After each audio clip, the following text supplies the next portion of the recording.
Hi, I'm Meredith Kaunitz, and welcome to Beginner Spanish for Elementary School Full Year Curriculum. I am so excited that you made it this far. I can't wait to tell you about what you're getting.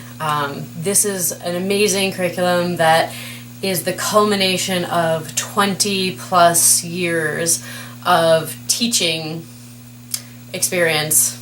I've taught everybody from literally newborns to my oldest student was 94 and everybody in between.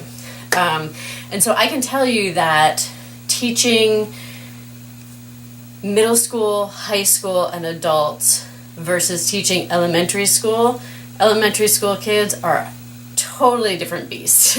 So that's why I created this, because a lot of us are used to teaching in a particular style that works for older students. And we get to an elementary school class and we feel kind of lost.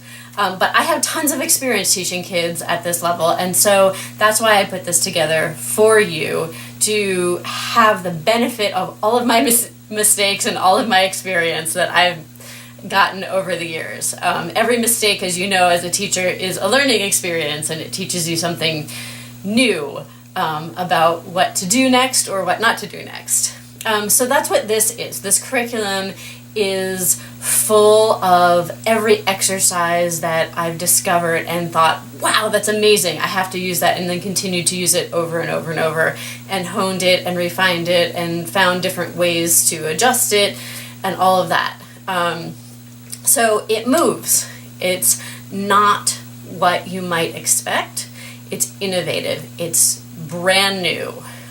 There is no textbook. I don't use textbooks in any of my classes, especially in my language classes, because I don't want the kids or the students, even if they're adults, but in this particular case, they're elementary school kids. So I don't want them sitting there blankly staring at a page. I don't want them sitting at a desk writing the same sentence over and over again, just replacing one word. That's not acquiring language. We know as language teachers that there are three really important elements to learning a language, to acquiring it and being able to use it. The first is context, right? Meaningful context is super important, because if you don't know what something means, your brain has literally no reason to hold on to that information. If it's not attached to a meaning, your brain's not going to make any connections to it. So context, meaningful context, is super, super important. The other thing is repetition, right? But not just, like I said, not just rote repetition, not just sitting there writing the same word over and over, or writing the same sentence and just replacing a word. Meaningful repetition. Repetition based in context, in meaningful context. And the third is urgency, right? Because that's the thing that motivates us to learn and to acquire and use our first language, our native language. It's the urgency, the need to communicate to other people around us, to have our basic needs fulfilled. I'm hungry, I'm tired, I'm cold, I need attention. Whatever the case may be, that is why we acquire language in the first place. And so that's an important element in language acquisition, even for second, third, fourth, fifth languages. And so my technique incorporates meaningful context. It incorporates a ton of repetition within a meaningful context. And it also incorporates urgency. I've created a bunch of activities and games that give students a motivation to use the language in order to try to win the game. And that makes a huge difference. You'd be surprised at how much different it is putting just a little bit of friendly competition in there. And especially in a way, I almost always make it so that it's teams, one team against another team. So there's collaboration and there's a little bit of competitiveness. So the curriculum is full of activities. It's one activity after another. There are songs in there. There are original songs that I created specifically to teach beginner Spanish to elementary school kids. I also use these songs, honestly, with my upper level, my older students, not my upper level, but my older students, because they find it fun too. But these are specifically for little kids. They're upbeat, they're fun, they're original. The music is spaced out in a way that they can hear the words without already knowing what they mean. And that's something that I don't find in a lot of other songs that people use for language learning. There's repetition, but it's fun repetition. And by using this music, you give your brain an opportunity to hear it, to remember it, and then because there's music, you have an opportunity to anticipate what's being said so that your brain can find that word. And so that's what makes music so much more effective than some of the other techniques that we use. So there's a ton of music in it. There's a ton of physical activity. There's a ton of teamwork. There's a ton of communication, because that's what language is for. Language is for communicating, right? So if you don't have somebody to talk to, then what's the point of language, right? Even with writing, you can write as much as you want, but if somebody doesn't read what you've written, you haven't communicated anything, right? So whether it's speaking, listening, reading, or writing, the curriculum covers all 4 skills. It embeds one within the other, and it comes back around constantly. And that brings me to something you've probably heard me talk about ad nauseum now, because I'm super excited about it, which is my circular teaching strategy. So the circular teaching strategy is a solution to what are traditional means of teaching language problems that were created that way. So, if that made any sense. Okay, but so the way we traditionally have taught language was we picked a grammatical objective, something that we wanted our students to acquire. And we made a very well planned out, well structured lesson where it was introduced, and then there was an activity, and there was some repetition, and then there's an assessment of some kind. And then you finish that, they learned that, you move on to the next thing. But the problem is that when you move on to the next thing, their brain literally moves on. So their brain isn't focused on the thing that they just learned, because now they're focused on the thing they're learning now. And then that happens in sequence. And that's why you find when you get to your midterms that you go back, you're doing a little bit of a review, and they have no idea what you taught them in that first lesson. And I know a lot of teachers are super frustrated. I've been there. And so that's where I came up with the idea of you have to keep using it, right? We know with language, if you don't use it, you lose it, right? So the circular teaching strategy gives an opportunity to revisit the things that you've learned already by weaving it back in. So you're building a conversation.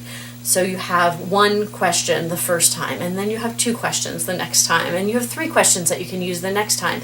And by the end of your chunk of curriculum, whatever that is, whether it's a quarter or a half a year, you've been using all of the things that you learned in the very first lesson all the way through. So there's no need to spend a ton of time reviewing. There is a review unit, just because it's always good to go back and make sure you have all of the little details. But you're not going to have to spend as much time reviewing as you would with the traditional way of doing it. The other thing that's going to be really different, it's going to look different for you, is the way the lessons are mapped out.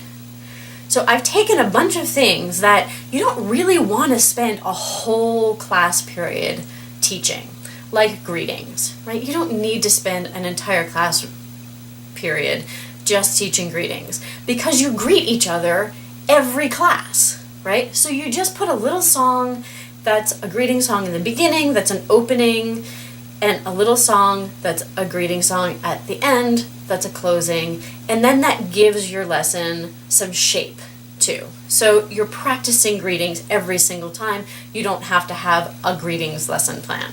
The same thing for dates. So the best way to practice dates is to talk about what day it is today. It's why nursery schools teach kids about the day of the week and about dates by talking about what day it is every single class.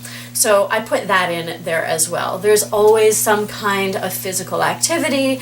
You'll go through a scaffold of learning the names of the letters by doing the alphabet and then using the names of the letters to spell words, and then writing words and confirming the spelling by saying the letters that there were, and then writing sentences and writing bigger chunks of text. There, like I said, there's reading. We do a lot of reading of books. There's writing. There's reading other people's writing. There's interviewing. There's just all kinds of interactive activities. And the way it's mapped out is that, so there are some things that you're going to do every single class, because there aren't any classes where that's the objective, but they're still going to learn it because you've done it every single class all year long. So by the end of the year, they're going to know all of their days of the week. They're going to know how to say what's the date and how to answer that for every date in the calendar.